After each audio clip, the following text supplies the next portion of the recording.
Okay, so hello everyone. Gagawa tayo ngayon ng drop-down menu na merong scroll bar. So simulan natin sa pag-create ng placeholder. Yan, so any size, adjust na lang natin mamaya. Then lagyan na rin natin siya ng title. So for the title, isulat natin contacts. So contacts na lang kasi yung contacts ay maraming list kapag pinipindot natin. So maganda siyang gamitin sample as button. So, habaan lang natin yung placeholder, then lagyan na rin natin siya ng icon sa may right side. So, gamit yung Iconify, pili tayo dito ng magnifying glass na icon. Lapag natin dun sa placeholder, then resize lang natin. Then, ipwesto natin ng naka-align. So, if ever may mga naiiwang sulat dyan, yun yung pinaka-mask nung magnifying glass or ng image, delete lang natin and then ibalik natin yung magnifying glass. Palitan na rin natin ng kulay yung placeholder ng white para maganda, and then pwede na natin siyang i-component. Rename natin yung component ng contacts and then gawa rin tayo ng variant. So, ang gusto natin mangyari, kapag hinover yung mouse doon sa contacts na button, nag-highlight siya. So, maglagay tayo ng blue as highlight. So, sa prototype, ililink na natin siya. Yung trigger niya ay while hovering.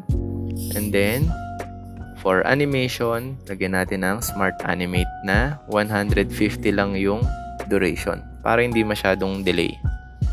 After nyan, gagawa tayo ng instance nitong contacts kasi gagawin natin yung reference para dun sa drop-down niya na placeholder. So, gagawa lang ako ng bagong rectangle, make sure naka-size, and then lagyan natin to ng bagong text. So, dahil contacts yan, mag-input tayo ng pangalan. So, Pedro.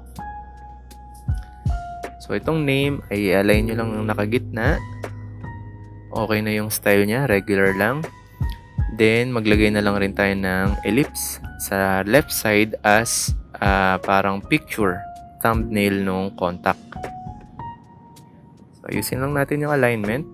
Yan. Then, pagpantay na siya dun sa contacts na button, ibababa muna natin to kasi ipoprototype pa natin siya. So, right-click lang, create component, and then, pangalanan natin yung component ng list. So, yung component na list ay lalagyan natin ng variant. Then, syempre, pag tinututok yung cursor dun sa name, gusto natin may highlight din.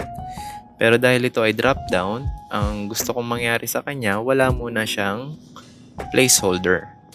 Mag-a-appear lang yung placeholder once na hover na yung mouse.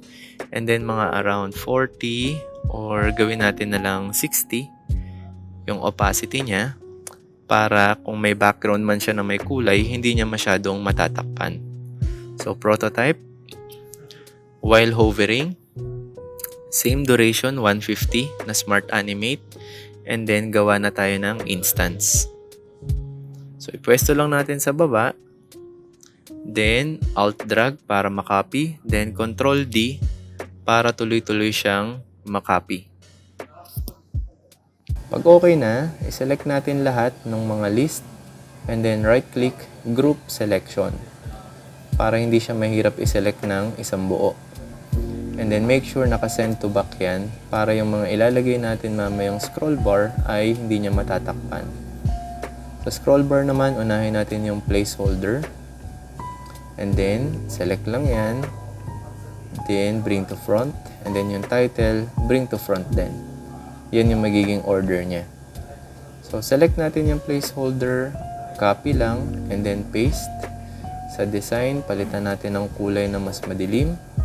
So, liliitan natin to kasi ito yung mismong nag-animate. So, liitan natin yung size, scroll up tayo para makita natin yung pang-curve. And then, ipwesto natin siya sa taas. Pag nasa taas na siya,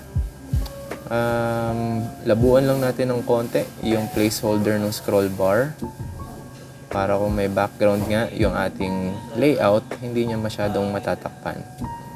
So, ready na silang lahat. Isa-select na natin yan ng buo. Right click and then create component.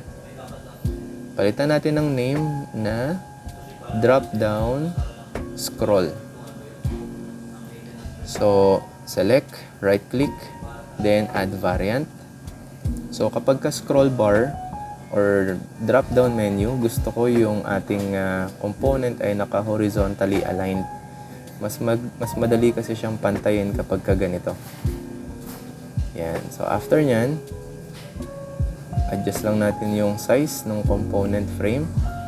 And then, ipopwesto na natin yung mga elements. So, sa scroll bar, dapat nakababa na to kasi ito yung magiging scroll down niya. So, palitan natin siya ng pangalan na down. Itong nasa gitna, siya yung up. Itong nasa left side naman, siya yung default. So, dahil default yan, dapat hindi muna naka-expose yung list. So, buburahin muna natin yung list. Double click, then delete. Ganun rin yung scroll bar, placeholder, then yung pinaka bar. So, isa-select natin silang tatlo ng sabay-sabay. And then dito sa may design panel, hanapin nyo yung clip content, then paki-check. Ang gagawin natin dyan, itatago muna natin yung ibang list para may effect siya ng scroll up and down. Hanggang dito lang sa scroll bar. After nyan, double-click natin itong scroll down and then press nyo yung up arrow key sa keyboard hanggang umangat siya ng husto. So, dahil naka-send to back yan, hindi niya matatakpan yung contacts.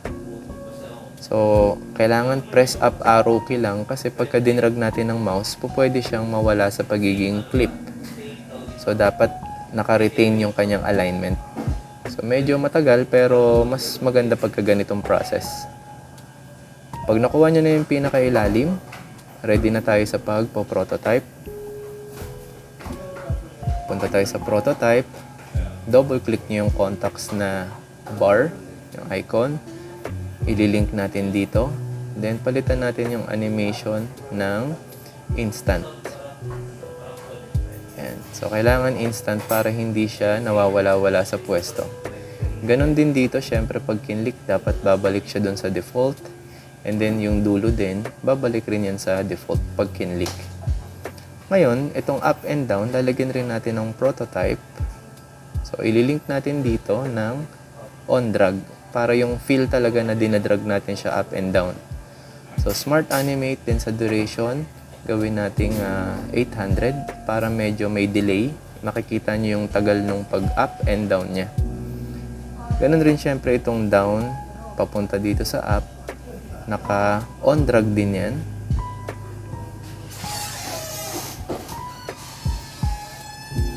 Okay, so gawa na tayo ng frame para matesting na natin itong ginawa natin na mga items. So, test frame. Kumuha tayo ng instance nitong contacts. So, palitan lang natin yung background color nitong frame para meron tayong contrast dun sa button na ginawa natin. And then, test. So, nag-highlight yung contacts. Yan yung ginawa natin sa una. Nag-highlight din yung list ng name. Yan yung pangalawang step. And then, ito yung scroll up and down. Yung ginawa natin dun sa pagpo-prototype na. So, yun lang. God bless.